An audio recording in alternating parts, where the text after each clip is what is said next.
Olá, olá, são 16 horas e 31 minutos. Estamos finalizando mais esse encontro sobre essa temática. Óbvio que nós tornamos mais leve em alguns momentos, mas o assunto é supra-sério. Deve ser sério, né? Eu diria às doutoras o que fazer para as pessoas observarem em casa se elas estão em um desses estágios, né, que são negativos e que podem ser tratados e que deixassem como vocês podem ser encontradas. Tudo bem? Por favor, doutora Carolina Gaziel. Bom, eu entendo que é importante que a gente saiba reconhecer, né, os sinais dos transtornos de ansiedade, especificamente, que a gente tem falado hoje, que as pessoas possam reconhecer em si e no outro, né, com quem a gente convive, para que possa, enfim, ajudar, acolher e encaminhar.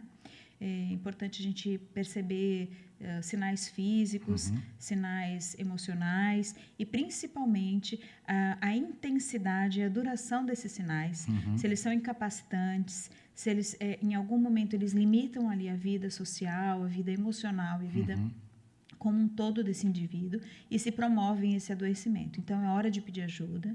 É um profissional da área de saúde mental, é o profissional mais indicado.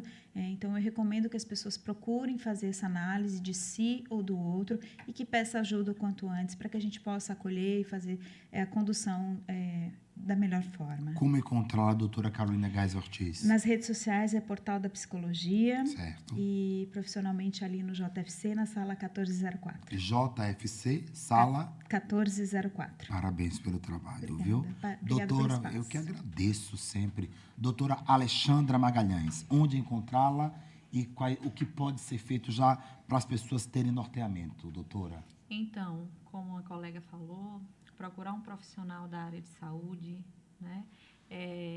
O que a gente estava conversando aqui nos bastidores agora. Sim. O autoconhecimento, gente, entender, tá doente, vamos procurar ajuda. Sim. Né? Não ter vergonha de procurar um profissional, de colocar suas vulnerabilidades. Todos somos vulneráveis em algum momento da vida, né? Então, se entregar mesmo. A gente está no Instagram pelo PC Alexandra Lins. Sim. E no Instituto Plenamente, né, pelo @IPM Instituto Obrigado, Plenamente.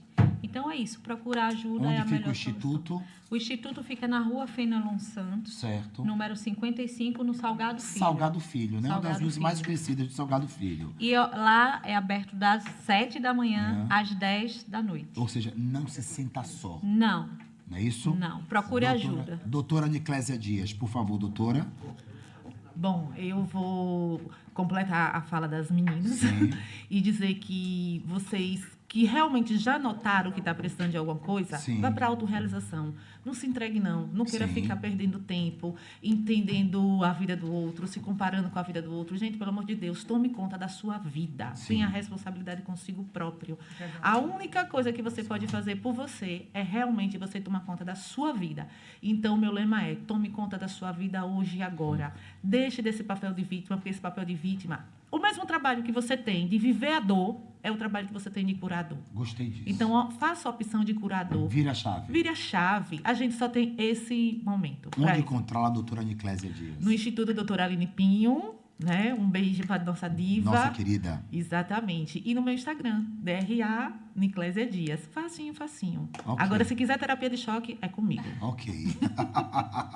Vocês três têm muito que conversar. Eu acho que aliar, né? Eu acho que aliar e fazer grandes parcerias. Meninas, eu quero agradecer a presença de vocês, tá? Eu vou pedir a Luciano que acompanhe as meninas até ali, que eu já vou iniciar, né? Com o doutor Carlos Martins, é isso? Doutor Carlos Martins, boa tarde, querido. Você me escuta? Escuto bem. Boa tarde, Denis. Boa tarde. Quanto tempo não nos falamos? Lu, solta mais um sonzinho no estúdio, tá? Como é que está hoje aí em Portugal? Você está hoje em Algarve ou está em Lisboa? Estou em Lisboa hoje. Ô, terra boa. Você falou Lisboa agora, viu, doutor? De imediato eu já pensei nesses maravilhosos pastéis de Belém. Que inveja, viu? É verdade, acho que toda a gente fica apaixonado pelo pastel de Belém daqui. Eu chego aí, saio daí com mais... Eu saio daí com mais 3 quilos quando eu vou, só de pastel de Belém. Meu querido, muitos brasileiros, primeiro eu quero dizer da satisfação de tê-lo diretamente de Portugal, falando sobre as realidades luso-brasileiras, né? Esta vivência que existe entre esses dois países, é óbvio, do ponto de vista de colonização, de crescimento, né, de descoberta, de permuta, de embates complexos, mas também de muitas facilidades. E mais do que nunca, em épocas de contemporaneidade, nós temos visto, doutor Carlos Martins, muitos brasileiros tendo em Portugal a rota de fuga principal de uma economia ainda complexa no Brasil, buscando melhor qualidade de vida em Portugal, Lisboa, Algarve, Porto e por aí segue. Como é que o governo português, você que também tem o viés político, né, tem visto a ida dos brasileiros a Portugal e o que é real de fato e o que não é o que parece nas redes sociais? Ok, obrigado em primeiro lugar pelo convite, Anderson. Já tinha saudades de poder falar para a plateia aí do estado de Sergipe e para todos aqueles que nos ouvem. Sobre a realidade temos que ver uma coisa. Vamos ver da seguinte forma: Portugal tem cerca de 10 milhões de habitantes. Sim. Sei que todos sabem isto. E temos cerca de 800 mil estrangeiros a viver em Portugal. Destes 800 mil, 30%, cerca de 250 mil, são brasileiros. Para termos uma noção do impacto da comunidade brasileira crescente a escolher Portugal para viver, o segundo país que mais tem expatriados a viver em Portugal é o Reino Unido, com 45 mil. O Brasil sozinho tem 250 mil brasileiros que escolheram aqui viver, também é um país muito maior, nós sabemos disso, mas o segundo em Portugal é o Reino Unido com 45. Depois, Cabo Verde e Índia têm cerca de 35 mil, mas, portanto, o Brasil sozinho tem mais que os 3 países a seguir de pessoas a viver aqui. Mas a questão é que a língua é fundamental e sabemos isso. Sim. Mas depois também temos que ser objetivos. Portugal, hoje em dia, é um país que, tal como a Europa também, apresenta algumas dificuldades de crescimento neste momento para atrair pessoas a viver. Sim. Portugal tem um salário mínimo, comparando com o resto da Europa, baixo. 780 euros, eu creio que dá mais ou menos 4 mil reais. 4 mil reais e média, é verdade. É mais ou menos isso. E, portanto, isto é em Portugal. Mas se nós formos, por exemplo, para a Espanha, que tem cerca de 1.100 de salário mínimo, já são quase 6 mil reais, 5.800 reais. Uhum.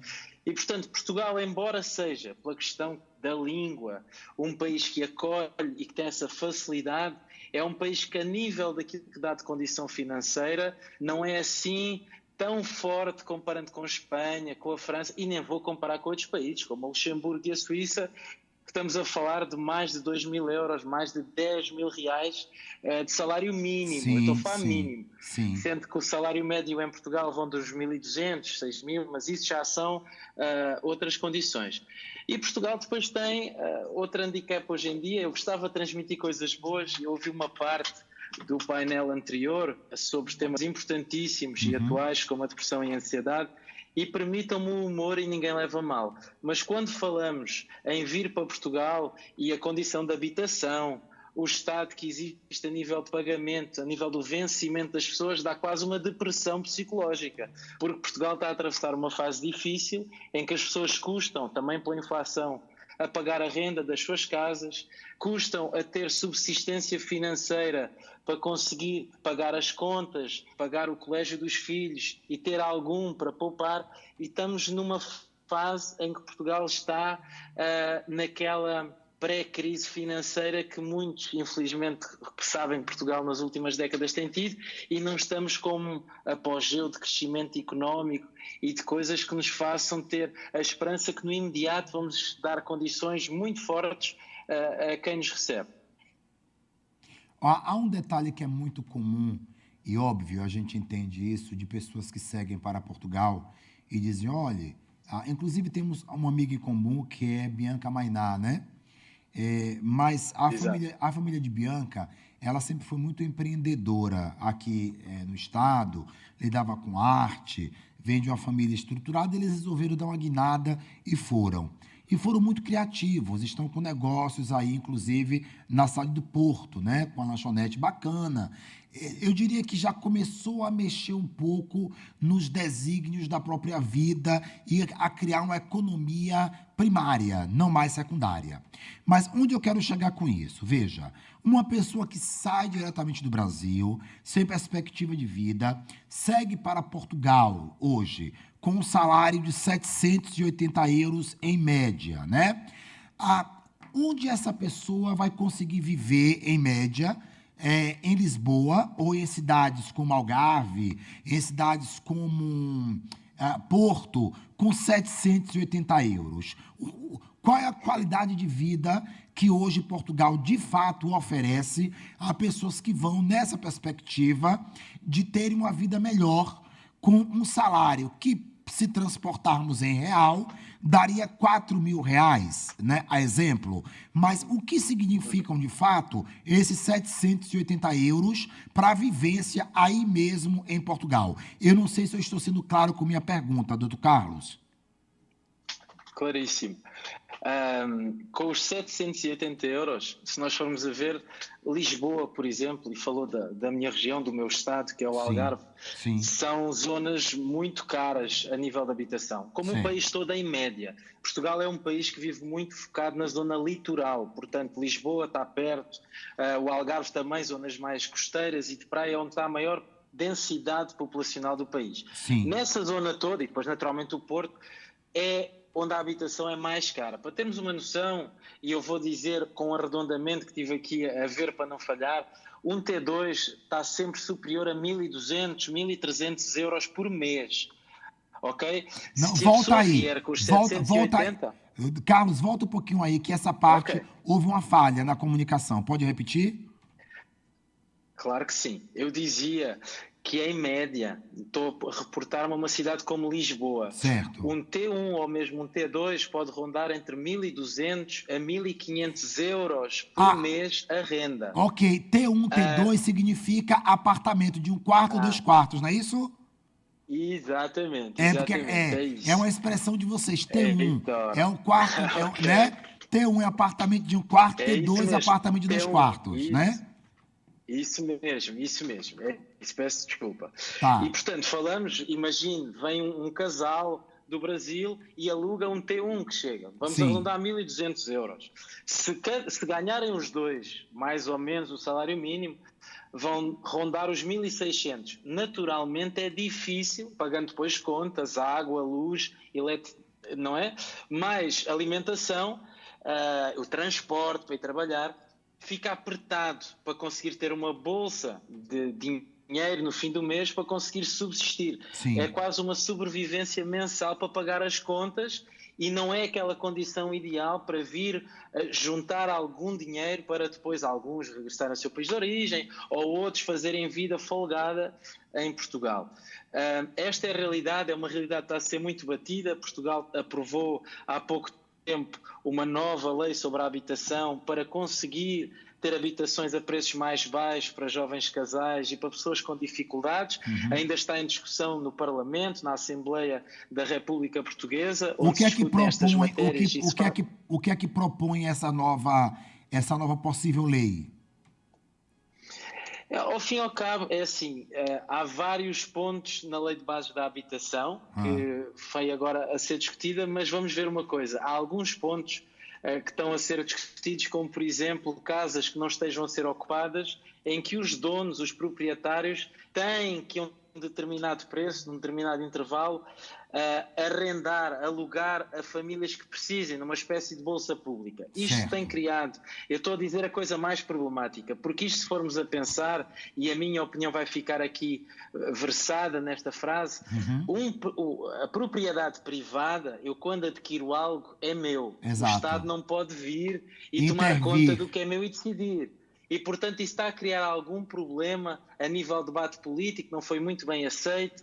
Há outras medidas também para que os municípios, as cidades possam fazer políticas para comprar terrenos para que os promotores privados ou mesmo as localidades façam habitação mas com a obrigação de vender mais barato. Hoje em dia a média de uma casa, digamos, com um quarto ou dois, anda entre os 300, nunca entre os 250 mil euros e os 300 e tal mil euros, 400 mil. São preços proibitivos, preços muito altos para quem ganha estes valores mensalmente, porque a pessoa tem que entrar com determinado valor para a compra e esta política vai tentar baixar. Ao fim e ao cabo, isto é uma política que o problema não é de hoje. Há muitas décadas que existe este problema, não foi hoje que os preços aumentaram, Sim. Mas face àquilo que se ganha, sente-se que quem chega fica quase surpreendido, porque, e em tempos em conversa, até com um brasileiro que reside no Algarve, ele dizia que pensava que vindo para Portugal e para o Algarve ia conseguir poupar algum. E dizia-me ele, num programa de voluntariado que faço, dizia-me ele: Carlos, eu fiquei surpreendido porque eu tenho que ter 2 trabalhos aqui, tenho que ter 2 empregos, e pensava que isso era o que eu fazia no Brasil. Ou seja, não mudou nada, né? Mudou espaço, exato, mas não mudou a realidade de vida. Isso.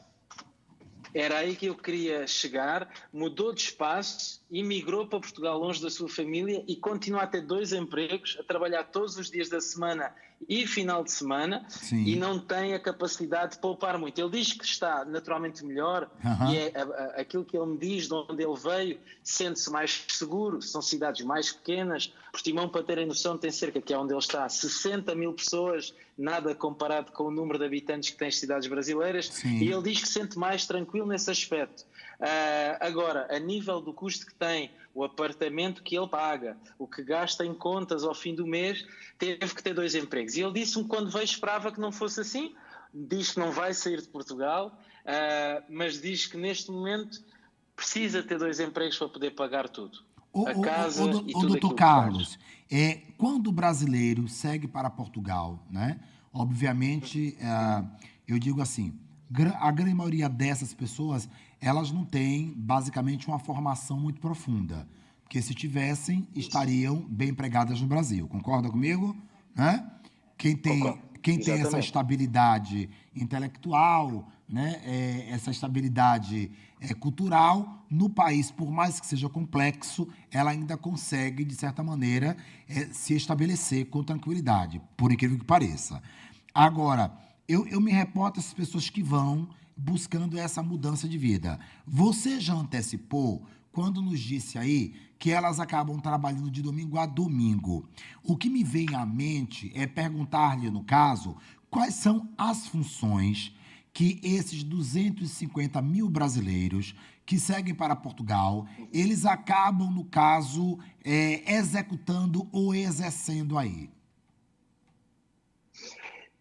É assim, quem vem, e há aqui uma questão, eu na área em que trabalho, na área das tecnologias de informação, na área da informática, da consultoria, a comunidade brasileira até é muito qualificada e Portugal contrata muito. Isto acontece-me ainda hoje em dia, ainda hoje foi de um caso destes, contratamos muito brasileiro e até pedimos e fazemos para que venham para Portugal trabalhar. Mas isto são quadros altamente qualificados, ok? O que seria um número reduzido de pessoas. Certamente, um número reduzido de pessoas e que inclusive vão ter um vencimento bem superior ao salário mínimo, porque chegam com 2 ou 3 vezes esse valor a ganhar ao fim do mês, para justificar também virem para cá. No entanto, Carlos, me permita só intervir, porque o brasileiro, ele gosta muito de informações bem mastigadinhas, e você é ótimo para dá-las, inclusive. Quando você fala que uma pessoa que vai trabalhar com tecnologia, ele sai do Brasil porque realmente é qualificado. E é mesmo, tá? O brasileiro é bem estudioso, trabalhador estudioso. Eu acho que o país é que precisa se reenquadrar na sistemática, nas leis, numa melhor divisão de renda, impostos para os bilionários que quase não pagam nada do país. Mas, enfim, vamos lá. Quando você fala que uma pessoa de tecnologia, ela entra no país, ela entra recebendo, só para a gente ter uma ideia, mais ou menos quantos euros? Imaginemos, pode ganhar mais ou menos uma pessoa que tenha a licenciatura, que já tenha anos de trabalho na área no Brasil, pode oferecer 2.000, 2.500 euros, tirando impostos, ficar com isso na conta ao final do mês. Estamos a falar de quadros altamente qualificados que ganham um valor muito significativo por dia de trabalho nesta área, que é uma área que é a única que está a crescer muito em Portugal e na Europa. É a área que mais cresce, é das tecnologias de informação. E, portanto, são pessoas que são fortemente estudiosas para componentes de Google, Java, e são as pessoas que fazem o desenvolvimento dos sites, que fazem a parte de recursos humanos e pagamentos com as chamadas clouds para as grandes empresas e multinacionais. Esse tipo de trabalhador, e o Brasil é um país referência, e eu sei do que falo porque nos últimos 4 anos trabalho na área, é um país em que portugueses, ingleses, americanos contratam muito no Brasil, porque o Brasil percebe de facto desta matéria e tem muita gente boa, ganha cerca disso, 2.000, 2.500. Mas isso o que vai dar não é a realidade. O que vai dar seus 14 mil reais por mês, não é isso? Sim. Vai dar mais ou menos 13 mil, 14 mil reais. Exato. Exatamente por mês. Certo. É isso que vai dar. Mas, no entanto, aquela população que vem, como o Denison dizia bem, à procura de algo melhor, não vem com esta qualificação. Exato. Vem para aquilo que Portugal pode oferecer a pronto. E é assim, Portugal é um país que vive muito monocultura do turismo. Portugal, então a minha região, o Algarve, é quase só turismo, que é uma pena, porque tem coisas muito boas e não devia viver só disso. E no turismo sabemos que trabalhar em hotéis, limpeza de hotéis, transportes aqui como o Uber, por exemplo, são aqueles empregos que conseguem rapidamente chegar e arranjar uma oportunidade. A nível de vencimento dentro dessas áreas, pode até não estar no salário mínimo, mas anda muito perto disso.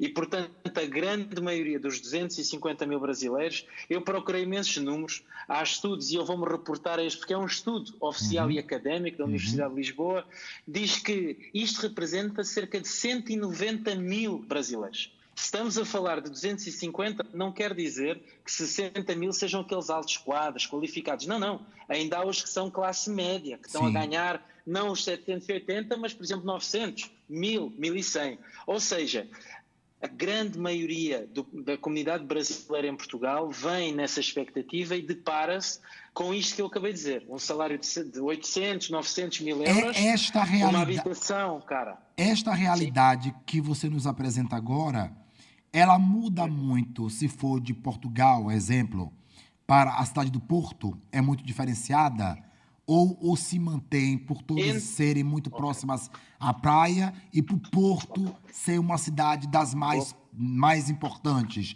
do país? Sim. Para quem não sabe e nos ouve, a maior cidade é Lisboa e depois é o Porto, que é no norte.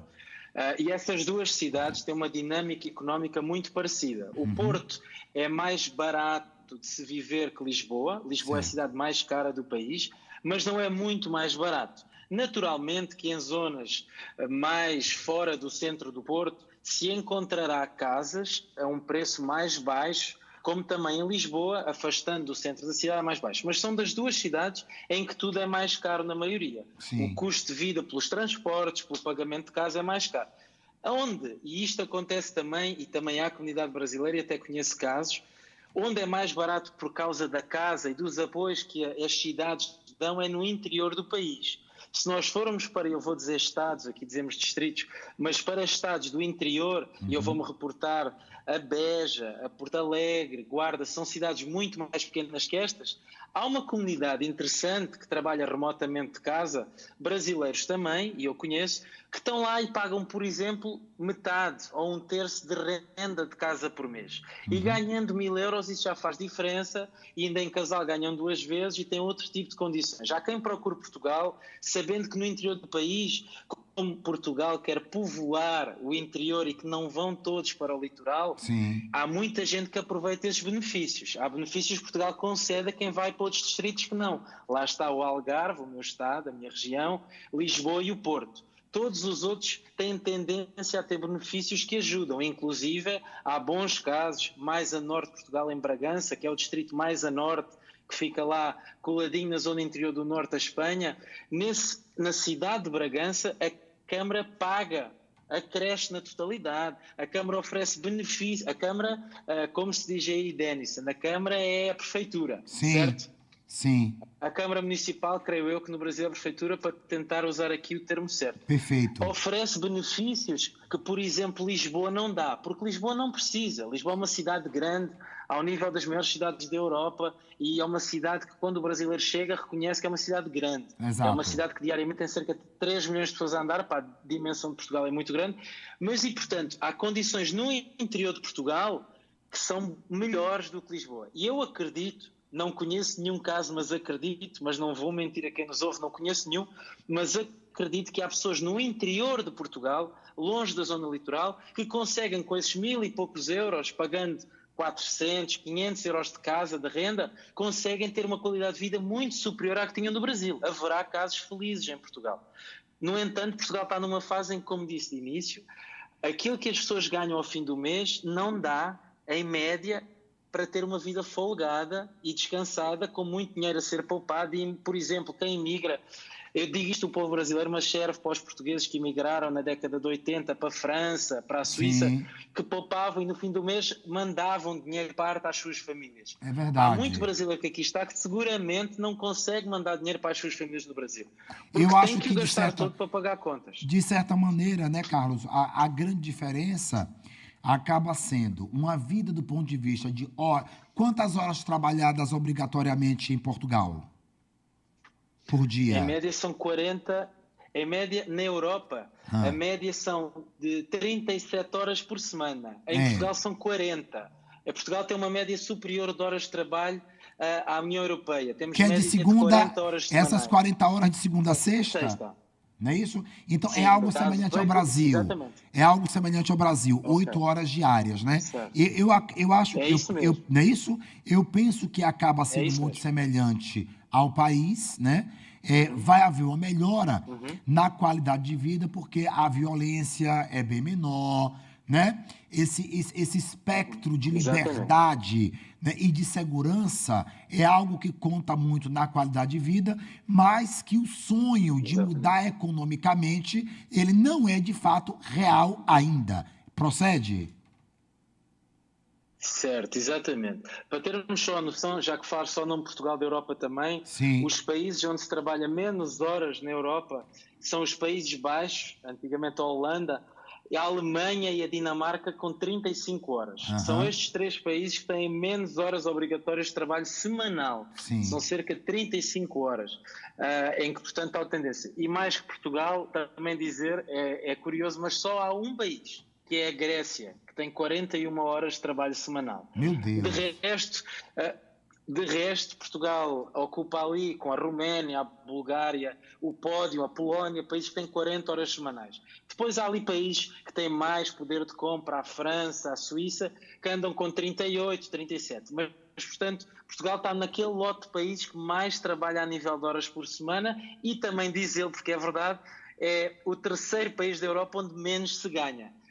E eu digo isto, atenção, não quero que quem me ouça pense. Eu gosto muito de Portugal, acho que Portugal tem características únicas, é um país que tem uma exposição ao sol que mais nenhum na Europa tem, temos um clima que mais ninguém tem, a nível de gastronomia é comparável, há países muito bons, como sabemos, que também se come bem, não vou dizer que é melhor, mas Portugal é um país bom, não quero que quem ouça pense, Portugal então é mau, não, Portugal é bom, tem boas posições profissionais a contratar hoje em dia, como numa área que eu disse, objetiva, mas está numa fase em que, tal como o resto da Europa, o poder de compra não chega muitas vezes para fazer justiça àquilo que as pessoas querem para a sua qualidade de vida. Estamos numa fase em que é apertado trabalhar e viver com qualidade num país como Portugal para a maioria das pessoas, e neste caso, porque estou a falar para o Brasil, para a maioria da comunidade brasileira que chega, como vimos, e é o que dizem os estudos, sem muito estudo académico, sem muitas habilitações, e que chega à procura de um trabalho, digamos, mais fácil.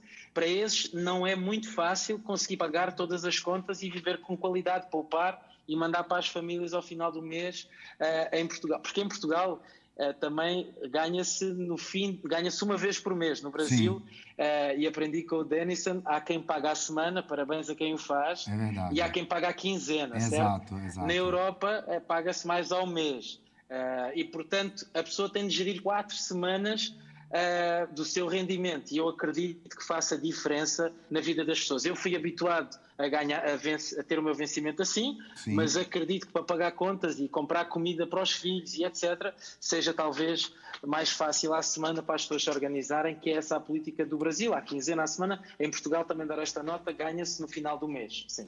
O que é que eu vou querer para você fazer como lição de casa? Vernuzemos daqui, hoje é dia 25, vernuzemos dia 9 agora, tá, Carlos? Falarmos dia 9, o que é que eu quero de você para a gente conhecer um pouco mais da economia de Portugal? Eu gostaria de saber, exemplo, eu digo para os meus ouvintes, tá? Que você traga algo mais, porque quando eu viajo a gente vai sem medo de gastar, a verdade é essa, né? Vai para comer bem, vai para ficar bem, mas eu quero o cotidiano.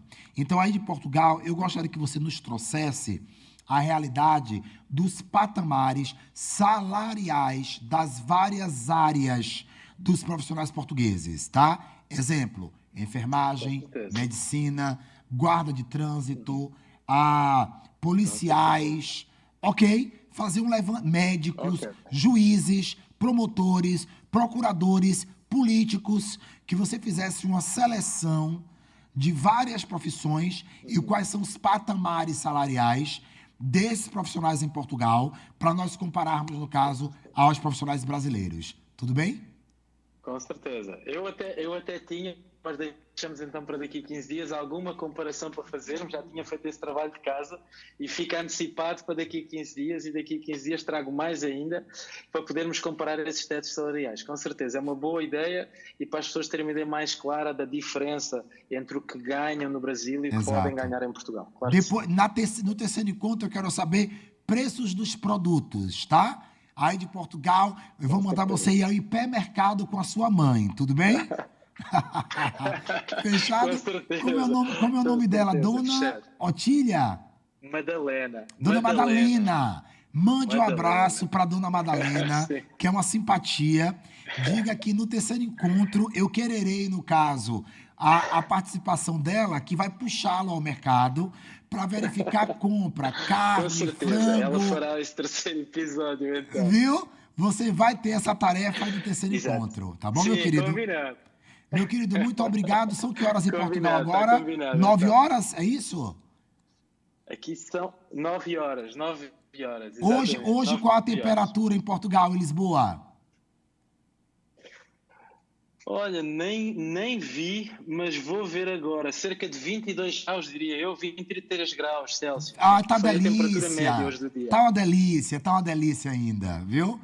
Querido, um grande abraço. Abraço, Dona Madalena. Outro em você. E vernuzemos já marcado aqui dia 9 com os valores dos profissionais aí em Portugal. Fechado? Combinado. Grande abraço, querido. Obrigado. Boa continuação. Obrigado, querido. Queridos, vamos descendo a ladeira. Eu falei com o doutor Carlos Martins Gouveia, que é político também em Portugal, é empresário em Portugal, é meu amigo, para trazermos um pouco dessas novidades luso-brasileiras e fazer a comparação entre países, já que, obviamente, a comunidade brasileira em Portugal é de 250 mil pessoas, Luciano. Muita gente naquela área. Um forte abraço, até a próxima segunda-feira com mais um Denis Ventura Entrevista aqui na Rádio Jornal, 65 anos de tradição, a número 1. Esta é a ZYU 566, Rádio Jornal FM. A voz do povo, Jornal. Aracaju, Sergipe, 91,7.